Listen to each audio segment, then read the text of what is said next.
बाबू बाबा जी से करे लाया रजिया बाबा देखी लेती दिनवा सुदीना जनुआ हमरो कई देती बाबा देखी लेती दिनवा सुदीना जनुआ हमरो कई देती बाबू बाबा जी से कर लाया रजिया बाबू बाबा जी से करला रजिया बाबा देखी लेती बाबा देखी लेती दिनवा सुदीन जनुआ हमरो कई देती बाबा देखी लेती दिनवा सुदीन जनुआ हमरो कई देती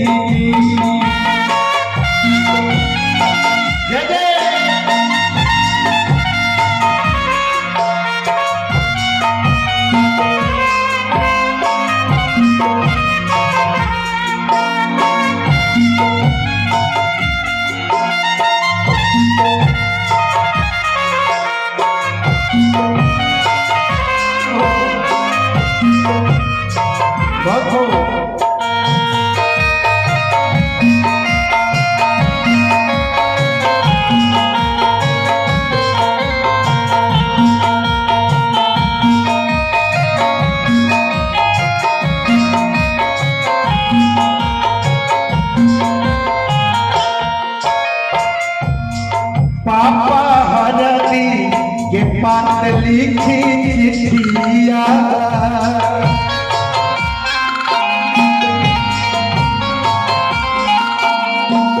अरे पापा हरदी के पात लिखी चिट्ठिया पापा हरदी के पात लिखी चिट्ठिया पापा मामा जी के भेजवाई सवेरे मामा आई जैते दी पापा मामा जी के देती भेजवाई सवेरे मामा आई जैते दी बाबू बाबा जी से करे लाया रजिया बाबू बाबा जी से करे लाया रजिया बाबा देखी लेती दिनवा सुदीना जनुआ हमरो कई देती बाबा देखी लेती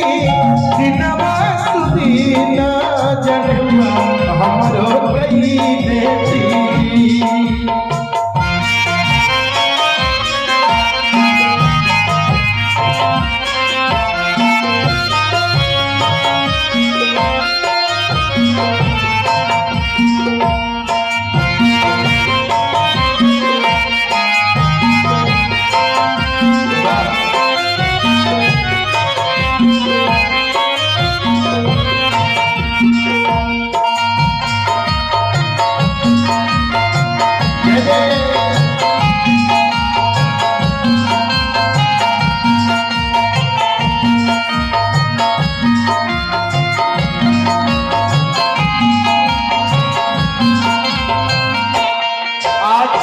परमात्मा छोटे भाई बट्टू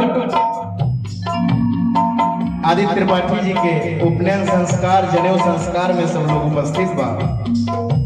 हम सभी के गार्जियन आदरणीय श्रीमती अलका त्रिपाठी जी एवं आदरणीय श्री शैलेंद्र कुमार त्रिपाठी जी आदरणीय श्री परम पूजनीय बलबीर मणि त्रिपाठी जी जब बरुआ के जनेऊ हो जाला भिखहर मांगे खातिर सबके पास जाना वह परिवेश आज भी भइल होई कहीं मामा मनावेले कहीं फूफा लोग मनावेला कहीं जीजा लोग मनावेला हर जगह के अलग अलग प्रथा बा। वो समय हमारे माई बहन लोग का गावेला देवघर में खाड़ बरुआ ई जाने हुआ कर हो। देवघर में खाड़ बरुआ ई जनेउआ जनेउआ करस हो। अरे के हवे देवघर के मालिक ई जनेउआ करावस हो। अरे के हवे देवघर के मालिक ई जनेउआ करावस हो। बाबू बाबाजी से करले अरजिया, बाबू बाबाजी से करले अरजिया। बाबा देखी लेती दिनवा सुदीना जनेउआ हमरो कई देती जी। बाबा देखी लेती दिनवा सुदीना जनेउआ हमरो कई देती जी। जनेउआ हमरो कई देती, जनेउआ हमरो कई देती।